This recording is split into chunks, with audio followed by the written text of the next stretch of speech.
that Arizona's sky. Alright, welcome back to our channel. Ito muli sa RP Max Vlog. Sa mega love shoutout po sa ating lahat guys, mga kaibigan, mga kapatid, mga kalingap. Isang mapagpalang araw po sa ating lahat. Good morning, good afternoon, good evening. Saan man po tayong sulok sa mundong ito. Naway na sa mabuting kalagayan po ang lahat guys sa mga panahong ito.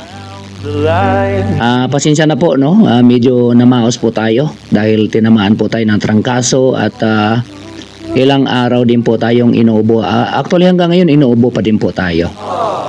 Kaya yun, medyo nag-iba po yung ating boses. Kaya pagpasensyahan nyo na po guys. Gusto ko lang po mag-reaction guys dahil matagal na po no, na wala tayong reaction. At alam po natin yung channel natin, pag matagal po na wala tayong upload ay talagang magkakaproblema. So sana hindi naman masyadong malaki yung problema. Ika nga kaya pang bumangon. Ayun. So subukan natin guys na mag-reaction muli kahit ganito po yung boses natin. Sana maintindihan nyo naman no? Kahit na medyo namaos ang boses natin. Gusto ko lang pong reaksyonan guys. Ito nga pong nangyaring kaguluhan ika nga no? Nagkaroon po ng bangayan sa mga kapwa ko po reactors. Dahil nga po sa may nag-reaction po no? Tungkol nga po sa post ni Kapidongski TV.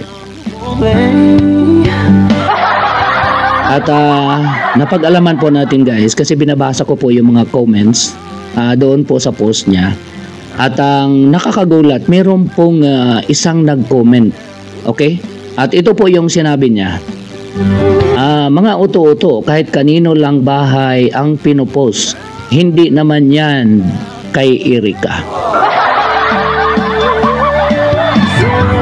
So, yun po ang nakakagulat na comment po no ng isang Kalingap supporter na si Eva Buelva 39. So, shout out po kay ma'am.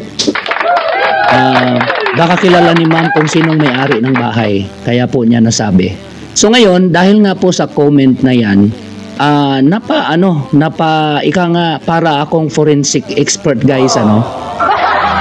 Pinag-aralan natin yung anggulo ng bahay, gaanong haba ng bahay, yung pinost po ni Kapidongski.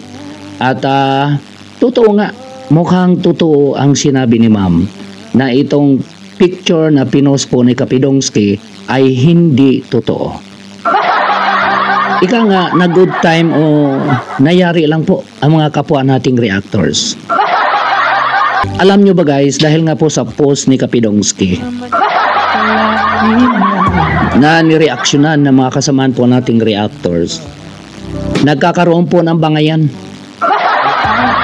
Kasi siyempre nag-reaction sila at siyempre nababanggit kung kanino itong bahay na ito. At siyempre sinabi naman po ni Kalinga Prab noon na bawal reaksyonan.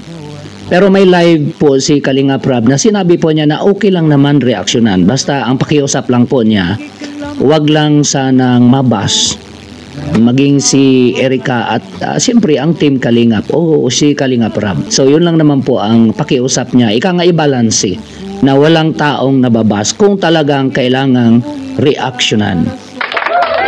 So tama yung binanggit ni Ballpoint Man na sinabi ni Kalinga Prab noon na di pwede, pero mayroon po siyang live na nabanggit din niyang okay naman po. Kasi nga po may nag-comment kasi na itong si Kalinga Barbero TV panay content po no kay Erika. At may nababasa tayong mga comments na ito yata pinsan pala ni Erika. So nasa kanya din po yun. Siyempre kung kamag-anak mo naman at kung nag-YouTube ka, pwede mo naman po sigurong i-vlog mo yung kamag-anak mo. Wala naman po sigurong problema doon. So yun na nga po no, dahil nga dito sa post ni Kapidongski na nireaksyonan ng mga kapwa natin reactors. Isa po sa nag-reaction dito si Bopel Vlog and then si Ballpoint Man. At siyempre no, na-appreciate nila kung totoo nga naman na tinuloy o ika nga pinagawa na yung bahay sa lupa na binili ni Kalinga Prab dito nga sa pamilya ni Erika. So, nireaction na nila, na-appreciate nila at may mga sinasabi din sila na medyo pahaging ika nga no, sa kay Erika especially. So, wag na po nating banggitin yan guys. Yun po ang reaction nila. At si Ballpoint Man naman, intindihan naman po natin si Ballpoint Man kasi doon po sa reaction niya, pinaglaban niya po si Kalinga Prab doon sa mga comment na nababas po si Kalinga Prab. Kaya doon po natin na-appreciate naman si Ballpoint Man sa kanyang ginagawa. So, pero dito nga no, sa nabasa ko nga sa comment ni Ma'am Eva Buelva 39 na hindi bahay ni Erika ito. Kung kanino na lang itong pinost ni Kapidongski. So ika nga pinaglaruan lang tayo o yung mga reactors ika nga no. Alam ni Kapidongski na re-reactionan ang kanyang post. Kaya natutuwa naman siyang i-post yung ganito. Okay. So kumita siya doon sa post niya, kulang-kulang 40,000 views. Pero marami po siyang na good time ika nga. Marami ika nga mga viewers o kahit mga kaling reactors na napapaniwala niya.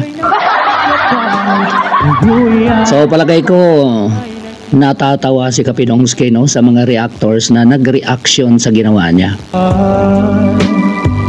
Pambihira naman si Kapidongski. So, napaglaruan o na good time ika nga ang mga Kalingap reactors. So, ngayon dahil nga dito sa nag-comment na ito guys, tiningnan ko yung, ika nga no, tiningnan ko ng maigi yung picture ng bahay. Dito nga guys, makita natin sa picture na pinakita ni Kapidongski.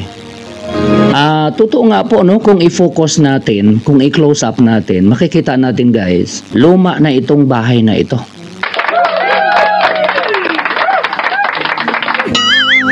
Hindi ito bagong bahay o bagong gawa. So, nangyari tayo, ika nga, ang daming reactors na nag-aaway, nagbabangayan, nagmumurahan dahil dito sa post na hindi totoo. Ngayon, ito i-focus natin guys, no, yung hollow block dito nga sa may taong nakatayo. Makikita natin, lumang-luma na po yung mga hollow blocks. Tapos yung texture ng semento, luma na din po. Ngayon mayroon ditong yero na nakalagay sa gilid ng bahay. Tingnan nyo guys, no? Lumang-luma na po itong mga yero na nakalagay dito. So paano masabing bagong bahay ito? At saka yung atip naman, no, kung pansinin natin, makita natin guys, luma na din po yung pintura. Parang ilang taon na. Kung bagong yero, hindi po ganoon ka luma ang dating. Siyempre, makinis pa yan at talagang tingkad na tingkad ang pagka-green. Dito makikita natin, luma na. And then, tingnan nyo guys, meron pong puno sa likod. Doon po sa lupa na binili po ni Kalinga Prab na 80 square meters, wala pong puno doon. Ito yata parang mangga, no? Parang mangga yata itong puno na ito. At saka sa design po ng bahay na ganito guys, hindi po ito mapagkasya sa 80 square meters sa tingin ko. Itong design na ito. So, obvious na hindi talaga ito ang bahay na tinayo doon. So, ika nga, pinag-awayan, pinagtalunan, nagbabangayan ang mga reactors.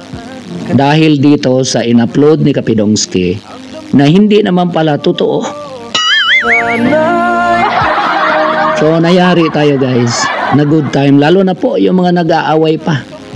So, sana po no, doon sa mga nag-aaway, bati-bati na po tayo guys.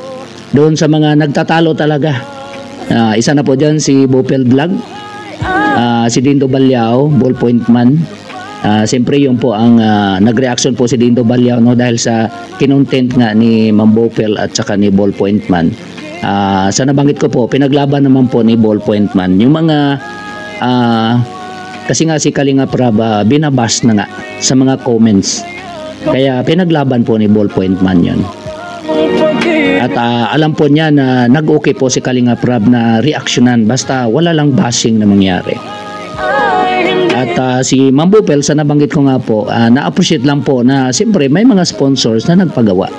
Unfortunately, ito palang in-upload ni Kabidongski base dito sa comment na sa tingin ko totoo.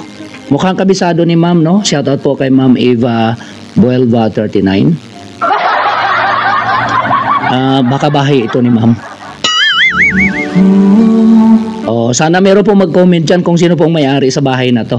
Kasi kung titingnan po talaga natin guys, ibang lugar po ito. Tingnan nyo po, may bundok po sa likod. May puno, may bundok sa likod. So, saang lugar kaya ito sa Bisaya? Taga Mindanao yata ito si Kapidongski. Baka sa farm nila ito banda.